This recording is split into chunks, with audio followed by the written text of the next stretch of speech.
नमस्कार, मैं हूं निवेदिता।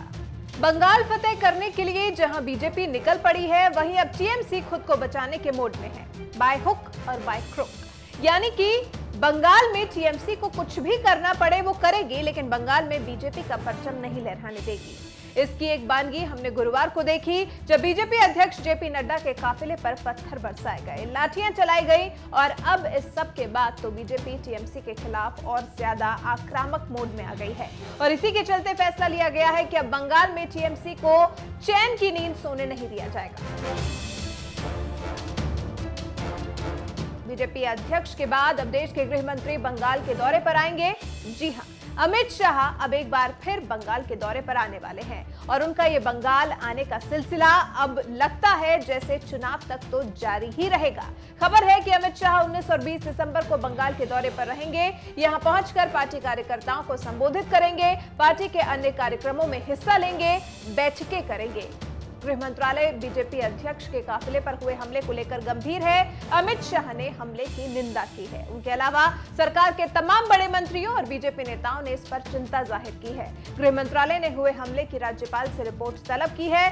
राज्यपाल जगदीप धनखड़ इस मामले पर प्रेस को भी संबोधित करने वाले हैं। बंगाल में बीजेपी लगातार बिगड़ती कानून व्यवस्था को लेकर राष्ट्रपति शासन लगाने की मांग कर रही है और अब तो गृह मंत्री खुद ही यहां आकर बंगाल में बीजेपी को स्थापित करना चाहते हैं। पिछले कुछ दिनों में गृह मंत्री अमित शाह का ये दूसरा दौरा होगा। इससे पहले जब शाह बंगाल में थे तो उन्होंने यहां 2 दिन बिताए थे। इस दौरान मथुआ समुदाय के लोगों से मुलाकात की थी, पार्टी कार्यकर्ताओं के साथ मीटिंग्स की थी और कार्यकर्ताओं के साथ खाना भी खाया था। पिछले दौर के जैसा ही ये दौरा होता, लेकिन इस बार जेपी नड्डा के काफिले पर हुए हमले ने गृह मंत्री की बंगाल की सरकार से नाराजगी को और ज्यादा बढ़ा दिया है। आपको बता दें, गुरुवार को जेपी नड्डा के काफिले पर हमला किया गया और गाड़ियों पर पत्थर भी फेंके गए, जिसके बाद से विवाद काफी गहराता जा रहा है। बीजेपी ने ममता सरकार पर हमले के लिए हल्ला बोला है और कानून व्यवस्था को लेकर भी टीएमसी सरकार को कटघरे में खड़ा किया है। हमला होने के बाद जेपी नड्डा ने कहा कि अगर उनकी गाड़ी बुलेट प्रूफ नहीं होती तो नतीजा कुछ और होता।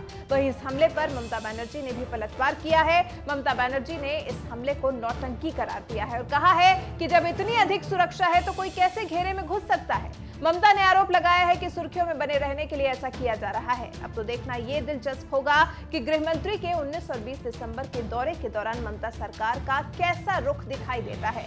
ममता सरकार जेपी नड्डा से तो कुछ ऐसे निपटी है, तो भला गृह मंत्री अमित शाह से कैसे निपटने वाली है। फिलहाल इस पर आपकी राय क्या है? आपको क्या लगता है, क्या टीएमसी ने ही जेपी नड्डा के काफिले पर हमला करवाया था या फिर ममता बनर्जी के कहे अनुसार बीजेपी ने खुद ही अपने ऊपर ये हमला करवाया है? और उसके बाद अब गृह मंत्री का जल्द होने वाला बंगाल का दौरा, इस सब पर आपकी राय हमारे साथ जरूर साझा करें।